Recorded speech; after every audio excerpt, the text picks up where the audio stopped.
Cowboys 1H Tom Fox, staff photographer Dallas Cowboys defensive end Demarcus Lawrence, 90, celebrates his third-quarter tackle of Philadelphia Eagles quarterback Carson Wentz, 11, at it.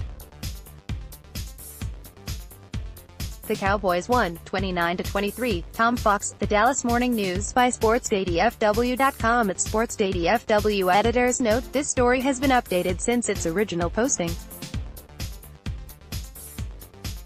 It includes former and current players, former Eagles running back LeSean McCoy. Tom Fox, staff photographer, LeSean McCoy, RB, 2009-2014. McCoy, now a member of the Buffalo Bills, made his fair share of statements about how much he loves beating the Cowboys, when he was in Philly. Among them was telling a couple fans during a training camp that, "I own Dallas," and McCoy usually backed it up, averaging 113 yards rushing per game against Dallas from 2009 through 2013. And even though he's in Buffalo now, had he endeared himself more to then Eagles coach Chip Kelly, it's doubtful Philly would have thrown all that money at DeMarco Murray and lured him away from Dallas. Tom Fox, staff photographer. The fans, they cheered when Michael Irvin got hurt, threw snowballs at Jimmy Johnson and countless others, and just are annoying all around. Cowboys fans hate them and they hate Cowboys fans. That's how it should be. And lest we forget, they booed Santa Claus. File photo Harold Carmichael. Carmichael was a huge 6'8" receiver for the 1980 Eagles team that kept the Cowboys from reaching the Super Bowl. Philly beat Dallas 20-7 on January 11, 1981 in the NFC Championship game. Though Carmichael didn't have much of an impact in that game, he is remembered for having a streak catching passes in 127 consecutive games, which was a record at the time. He caught almost 1,000 yards worth of passes versus Dallas and scored 11 touchdowns. A member of the NFL All-Decade team for the 70s, he then had the nerve to play the last two games of his career for Dallas and finish with just one catch for 7 yards. Stephen Dunn, Getty Images. Randall Cunningham, before Michael Vick came along, was the NFL's best running quarterback. When he retired in 2001, he was the all-time rushing leader for QBs. Cunningham went 9-4 against Dallas as the Eagles QB, though 1-2 in the playoffs. From 1987 to 1992, Cunningham's Eagles won 8 straight versus the Cowboys.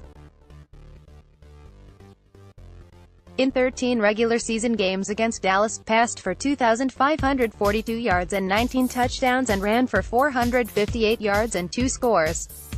Like Carmichael, Cunningham played for Dallas for one season late in his career, going 1-2 in 3 games as a starter for Dallas in 2000. Donovan McNabb, who retired in 2011, works as an NFL analyst. He tormented the Cowboys as a player and doesn't show much respect for them as an analyst. McNabb led the Eagles to 4 straight NFC East titles from 2001 through 2004 and 5 NFC Championship game appearances. McNabb had a 12-8 regular season record versus Dallas, passing for 4,122 yards and 26 touchdowns while running for 412 yards and 5 scores. He lost his only playoff appearance against Dallas in 2009. And had McNabb managed to get along a little bit better with Terrell Owens, he might have prevented Dallas from having to put up with T.O.'s antics. Smiley N.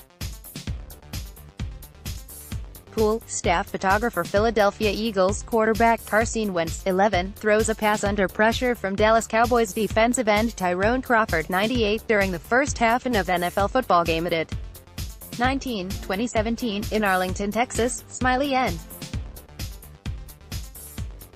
Poole, The Dallas Morning News. Carson Wentz and Dak Prescott often draw comparisons with one another because they are quarterbacks from the 2016 NFL draft class. Both quarterbacks had good rookie years, but it was Prescott who went home with the 2016 NFL Rookie of the Year award. The Eagles quarterback has a 2-3 career record versus the Cowboys.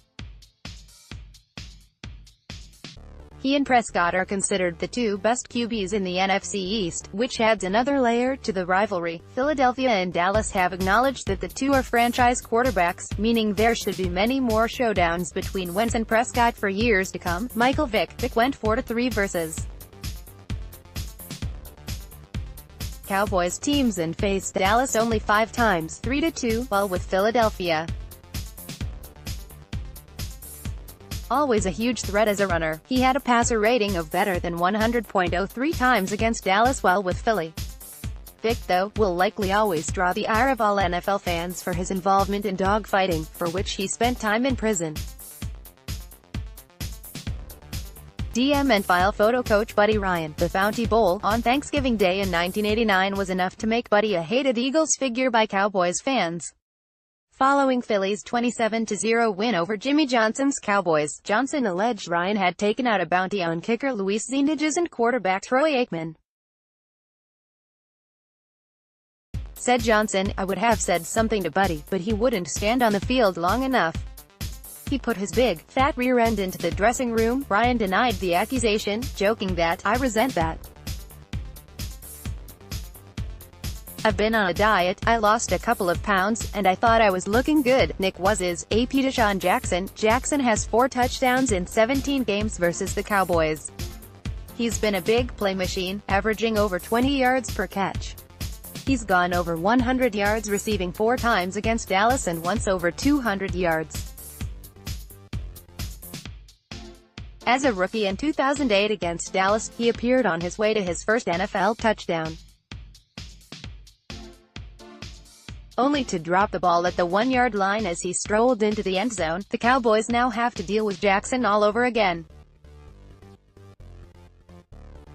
After stints with the Redskins and Buccaneers, Jackson is now back in Philadelphia. Jackson is a little older this time around, but he's still one of the better deep threats in the league. Getty Images. Wilbert Montgomery. Montgomery almost single-handedly kept the Cowboys out of the Super Bowl in 1980. Dallas 20-7 lost to the Eagles in the NFC Championship game in Philadelphia. Montgomery, who went to Abilene Christian no less, rushed for 194 yards on 26 carries, an average of 7.46 yards per carry. He also caught a pass for 14 yards to account for 208 yards total offense.